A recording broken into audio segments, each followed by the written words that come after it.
interview subject today is an incredible woman by the name of Nicole Walker, and she comes from our Ray White, Mount Barker, Woodside and Nairn business.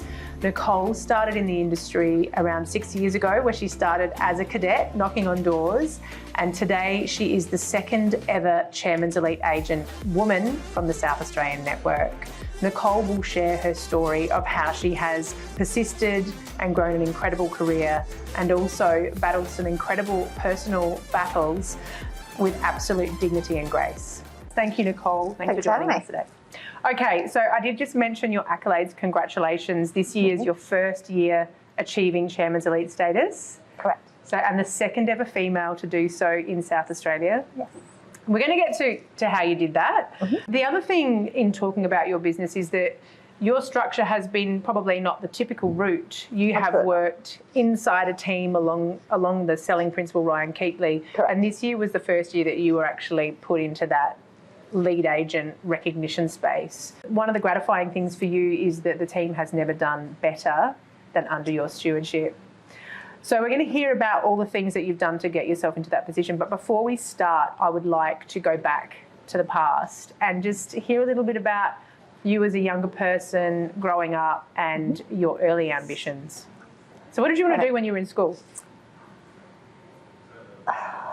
Wanted to be a lawyer. A lawyer? Lawyer. Okay. So where did that come from? Originally my dad, because I'm assuming it was money driven. But then I was passionate. I was pretty keen. Went from high school to got into law at university, and then found out I was pregnant. So that didn't follow that one, and then just put it into marketing because I was driven by creating and doing different things. And so just to go back a step, so you got pregnant really young out of school. So as you said, as you were planning on heading into university. And year 12, yeah. But you did actually then go to university and do the marketing degree once you'd had? No, I was studying when I was pregnant. Right, okay. Yeah. And so did you get through the marketing degree? Yeah, I've done Certificate 4 diploma, advanced diploma and the degree. Yeah, okay, wow. And so then you had more than one child. So you went on, got married to your high school sweetheart. Yes, yep, had 3 children. 3 children. What were the age gaps between the kids? 2 years between the first 2 and then 4 years between 2 and 3. Yep.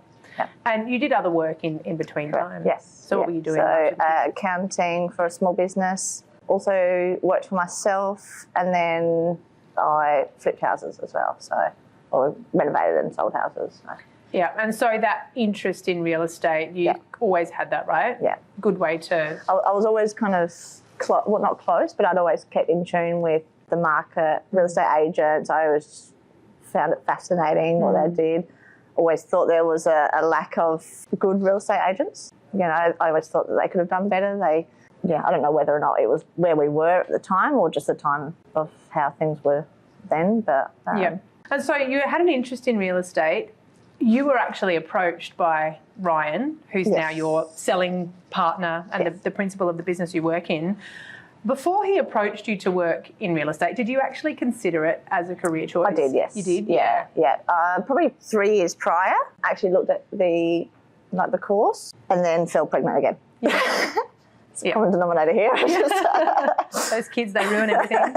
So, and then I ended up buying my house through Ryan. Yep. So how we ended up meeting. And so he got to know you and he basically encouraged you to come in and work in the business. Well, he actually sent through a 1-year anniversary present in the mail, and at that time I had enrolled in the college, I believe, or just went for the interview with your husband, actually, John, and sent him, a thank you that's going to be good for future reference, and then he called me in straight away. So yeah, great. Yeah. Excellent. And so I have the fortune of having known you your whole career in real estate, and so I remember those early days. Yeah. So when you started, obviously you come at it as an investor, a flipper, like you genuinely had an interest in real estate, which, we kind of joke that that's probably the last qualification that you need to work in real estate. Absolutely. Yeah. But you also identified that there was a human aspect that could be done better, like a service level. So do you mind just sharing what those early weeks and months were like? Because you started in what they call a creator role. Correct, yes. That? So pretty much just a lead generator.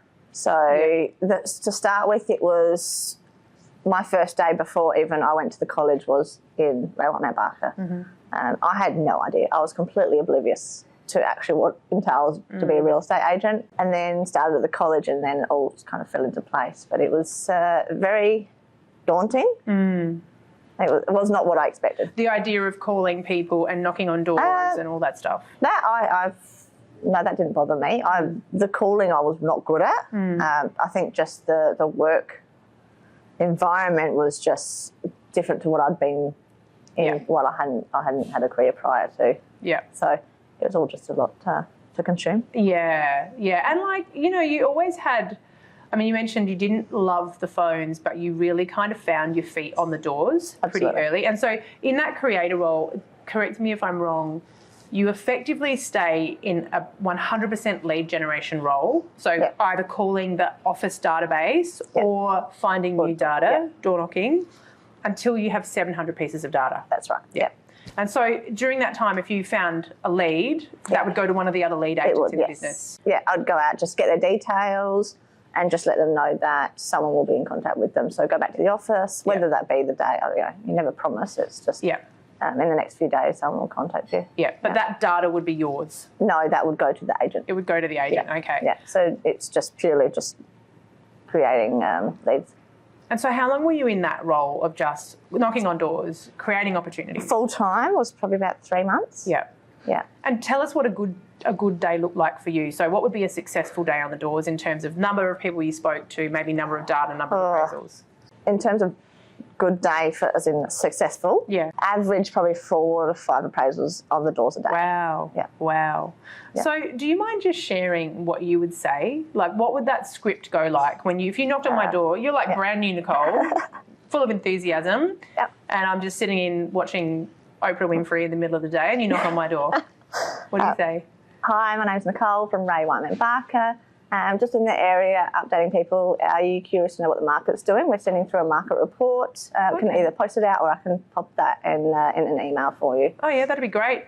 Here's my email address. Wonderful. Are you curious at all to get a bit of an idea of where your house sits in the market given the growth of the town? Yeah, what would that involve? So an agent will contact you in the next couple of days. They'll come out. Generally takes 10 to 15 minutes. Okay. Walk through the home, have a look what you've done, and then they'll email through an appraisal. So they'll tell me what my home's worth? Yes. Oh, sounds great. Is there any cost? Absolutely not. Okay, cool. No. Great. So, and that was your simple market review offer, get the geo data first, and then go and ask if they want an appraisal. Yeah. Sometimes I didn't want the market information, and then I'd just go straight for the jugular. Yeah. Are you curious? And I've tried to work out, I'm not good with numbers, but 80% of my future business the following year was from my door knocking. Wow. It was huge. Wow. Yeah. So if that wasn't an appraisal or a listing that came to the market, once you stepped out of that creator role, you got to take that data back over? I did, yes. Yeah. Well, I managed the data regardless. So if it wasn't an appraisal, it went to my database and I managed it. Yeah. So 3 months, and then you built that 700 pieces of data in that 3 month time frame. So that's a really rapid rate of growth, right? I mean, you've seen now, you've got team members coming through. You now can appreciate not everybody can do that. No. Yeah. Why do you think you were able to do that and not have any fear around knocking on strangers' doors? What is that about for you? I think it was just the drive that, it's, to me, it was, you'd get one appraisal and you just want more. Like you'd just be so driven to get the next one. The next one, there was one day I was out there for 6 hours because I had 9 appraisals and I just kept going. Wow. I just kept going. And then, Ryan rang and was like, where are you? What are you doing? But me, it was just that drive to want more. Yeah. That hunger. So after you progressed through your cadetship and you proved that you can create opportunities, what was the next step in your career? So naturally, you would go out on your own. Ryan, at that time, teams weren't a thing. Like Ryan was really passionate about being a team and we worked really well together. So he was pretty keen to see what would come of that. So. And so, you had that decision to make. Do I go and become a standalone agent or do I go into the team? Yeah. That was kind of a hard decision for you at the time? Being in a team was never something that I wanted to do. Yeah. But I think that's everyone's, you just want, I think naturally real estate agents are very selfish and I just wanted to do my own thing. And I soon learned very quickly that that probably wasn't the best path for me. And Ryan was always supportive and offered, that support the whole time. So and like definitely worth it. Your daughter, your youngest, was 4 when you started your real estate career. So you've got 3 young kids. Yeah. Your husband's working. Like it's busy. So actually going into that team environment. Yes. And it took that pressure off. If someone was sick or if someone went on holidays, Ryan's got 3 children as well. So, school holidays are a big thing in real estate. You can't just vanish for 2 weeks every term. So we worked really well in that regard as well. So yeah, great. And so it started with you and Ryan, and then the team over time just sort of kept building. Yes. Chopping and changing a little bit, but we're progressing. And how did your role, and we'll talk about the last sort of 2 years, but how did your role evolve in the team over time? I think naturally Ryan wanted to he's got a business to run, so but the future for him looked like he was having to manage more than just our team. It was a business. So naturally I moved in and took over pretty much his role in the team. Yeah, so he's the selling principal, he's the lead agent, so to speak, in the EBU, but over time it became a more co-agent arrangement. Correct, so you started to market it as Nicole Walker. Yes. So it was the 2 of you, and then you sort of took more of a lead in actually really running the sales EBU so that he could focus more on managing the whole business, which was sales, property management, admin, developing everything. People. Yeah, great. So I'd just like to sort of change gears for a minute, and we mentioned that you were raising young kids. Yes. So I'd love for you to talk about how you've managed that juggle of building a career, being highly driven and ambitious, wanting to win, that's part of your personality, and balancing the kids and the family and all that stuff. It's very difficult. They are good kids, and I had a lot of help from, Stephen. I'd do the morning, he would do the afternoon, so then I could get to work by 9. All the kids are done and dusted with school, and then he can do his work started really early, and he can do the afternoon, football, netball, pickups and everything like that. So it worked really well. But you just do it. I just did not think about it. You just did it. Yeah. There was no other option. Be prepared. Yeah. Get everything ready. Yeah. Be organised. I tried. But. Well, and you mentioned, that you worked in an accountancy company. You were going to do a law degree. You studied. So you probably got that within you, right? Yes. The ability to be organised. Or just stubbornness, I think. Sheer force of will. Yes. We'll get through this. Yeah. So now, obviously, it's been sort of 6 years in the industry, and outside of building your career, like there's been some pretty major life events that happened. So we spoke about building the family, but the marriage probably didn't quite make it through all the demands. Yeah, and that's not to do with real estate. It was a matter of a few factors. Yeah, health, relationship, just I guess you fall apart or drift apart. How did that, I mean, it's so hard, anyone going through a major relationship breakup, but like you're working in a demanding job, you're balancing the kids, but you sort of didn't seem to skip a beat. How did you do that? How did you keep it all going whilst managing that major change in your personal life? Honestly, I don't know. It's you put up a wall and don't let anyone in. Which compartmentalisation. But you got to do what you got to do. You got to make your personal life, your career, and your professional life, and don't don't involve the two. You mentioned to me that at points work has actually been a bit of an escape for you. Absolutely. So you can come to work and for many aspects, and hence why I've gone from one extreme to the next, because that's my work is just my out. So I'd like you to talk about, you mentioned that you kind of moved into more of that leadership role within the team over time. So Ryan brings his experience and his database and relationships, but more and more you're running the team. Yeah. So I'd like you to talk about the structure of the team now. And I know that's changing at the moment. It is, yeah. So how many team members do you have and what are the roles? So we've got Brian, myself and Desiree are the selling agents. Yep. Then we've got Molly and Heidi who are admin, and we're also having, hopefully, this month, another lead generator to start. Lead generator to come through, yeah. So you've got 3 people in the team who can run full campaigns. Yes. And they're all out listing? Mostly Desiree and myself. Yeah. Yeah. Yeah. Ryan will do it too. He's absolutely more capable, I'm sure you're aware, but majority of the time is Desiree and I. So how do you get that? So it's a big team, right? Yeah. And you know, we mentioned Chairman's Elite Performer. In your marketplace in Mount Barker, it is more of a high volume market. So we're getting there on 120 sales, as well as, you know, over 1.2 million in GCI. So it's busy, and there'll be some people listening who, you know, can't imagine doing 120 transactions in a year. There's others who would do similar or more.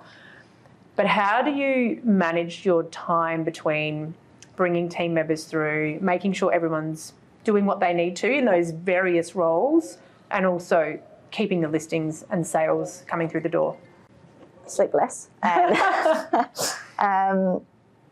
guess having faith and trusting people to be able to do the job that I did early on. Not everyone is as highly driven as the next person, but just believing that they can do it and having faith in them. Is that hard? Like, did you have trust and faith immediately? Or something you've learned?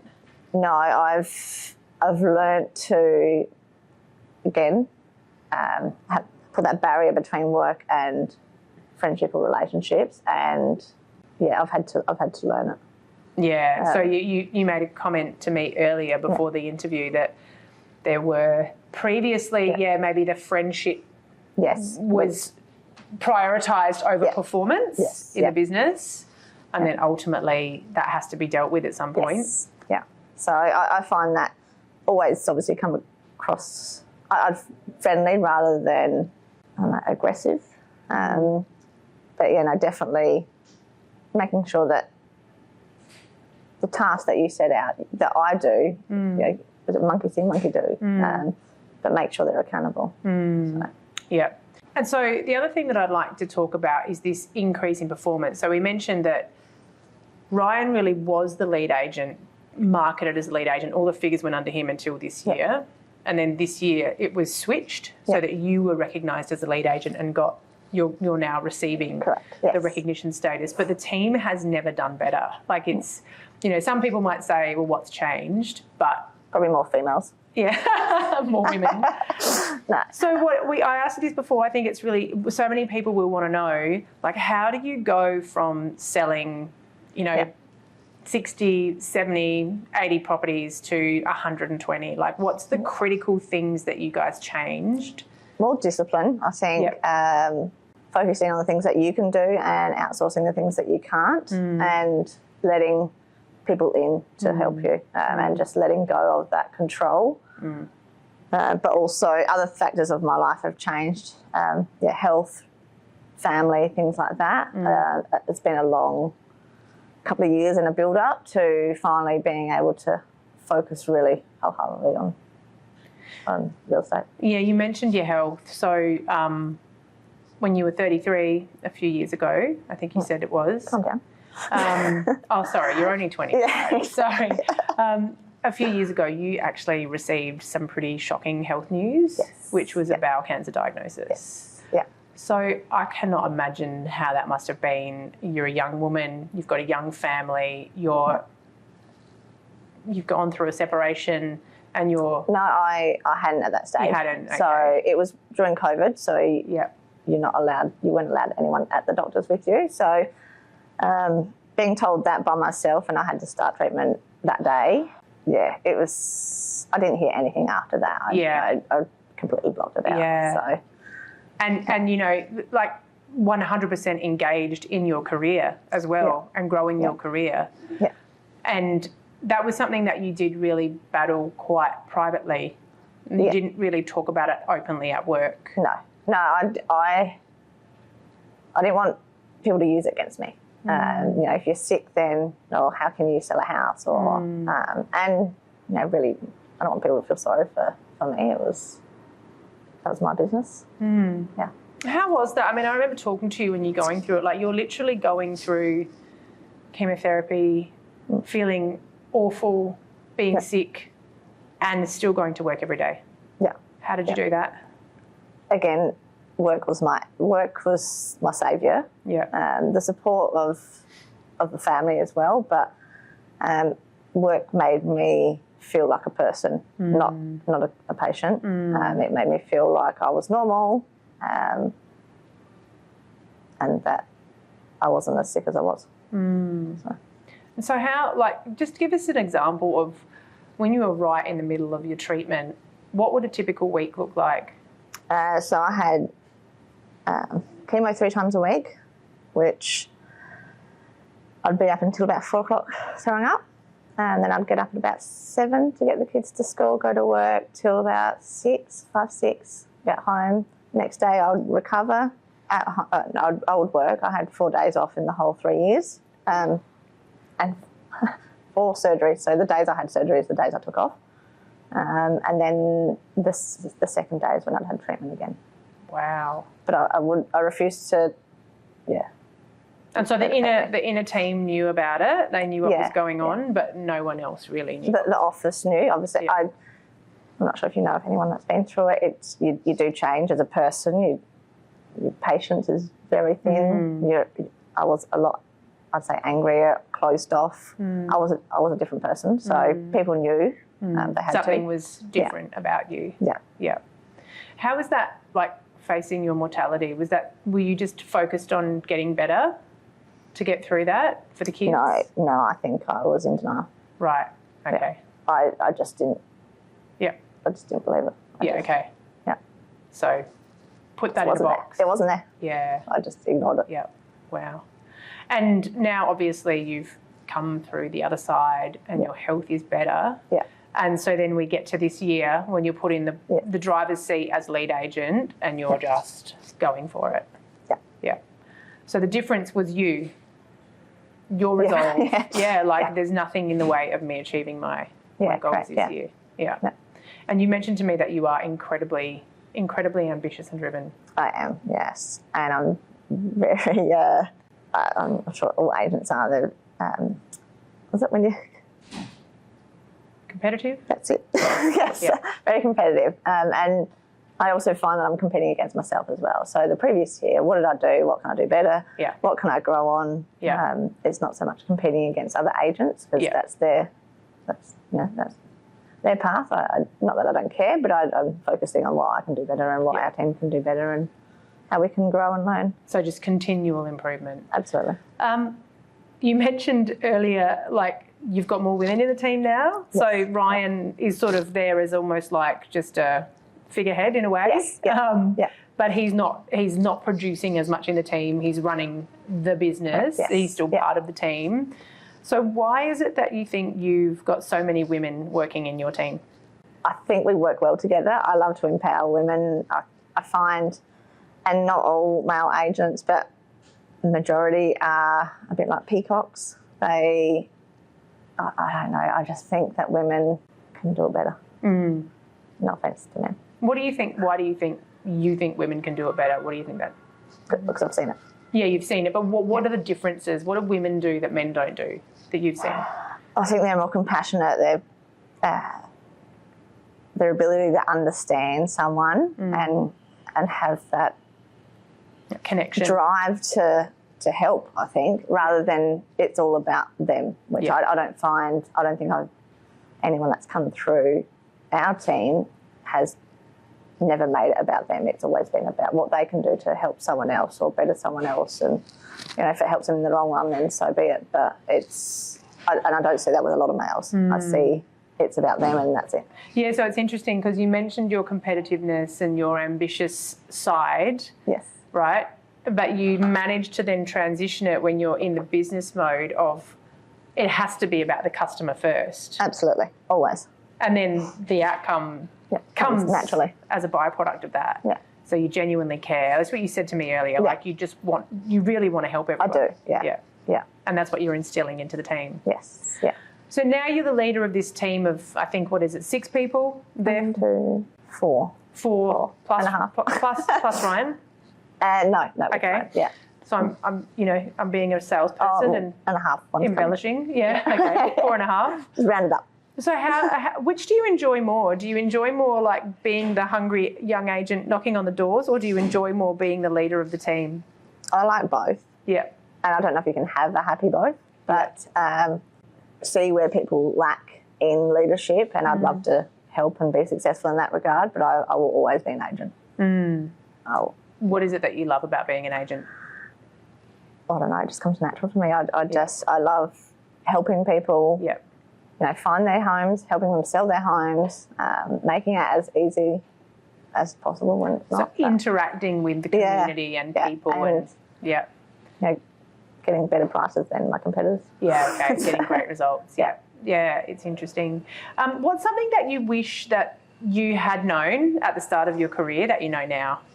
I wish I knew to listen twice as much as I spoke. Okay, 2 ears, 1 mouth. Correct, yeah. Because people don't care how much you know until they know how much you care. I say that often. And I think if you listen more than you talk, you'll learn a lot, and you'll... what would be a piece of advice that you would give a new person starting? Someone coming into your team, aside from that one you've just given us, they don't know how much you care until they care. They don't know how much you know until they know how much you care. Yeah. Don't get complacent. I think always grow, always learn, always listen. But work hard. Don't think that when you achieve something that's it. Just keep going. Yeah, there's no end point. There's no end game. That's what's great about this industry. It just keeps going. So we've seen what you've done over the 6 years in your career so far. What's next for you? What's the next 3 to 5 years hold in store for you? I don't know. Keep going. I'm going to keep growing. Just keep getting a bit better. Either the team, I'm not getting out of real estate. I'm not going anywhere. But I potentially want to grow. Who do you talk to? So obviously we're talking about leadership now. So where you know how to be a great agent, you know how to list and sell property, you know how to connect with people. Where do you go to build on those leadership skills and getting better in the broader business stuff? Ryan and Andrew do a great job. Yeah. They're yin and yang to each other. They work really well together. And they are always so supportive and guide. Yep. So, and not always male opinions will help females. So, but yourself, other women in the industry, reach out to them if I'm struggling. But Ryan and Andrew are great supporters. Yeah, that's amazing. What do you do? Are you a reader? Do you listen to podcasts? Do you watch documentaries? No, I do a lot of documentaries, but I also listen to a lot of music. Yeah, okay. I loudly, and that's my out. Yeah, okay. Yeah, it gives you a mental escape. Yeah, okay. What's your favourite playlist? Also, I listen to anything. Yeah? Metal? Okay, dance music? I like I don't know what it's like. I don't know. I just listen to anything apart from metal. No metal. No, okay, everything else is okay. That's a little bit full on. As long as it's loud. Yeah. Okay. What's something that we might not know about you? A surprise, hidden talent, if you've got one, a secret. I'm not saying what I'm talking about. That's the only thing. That's it. Okay. Yeah. All right. Well, Nicole, it has been so lovely talking to you today. Thank you very much for your time. Thanks.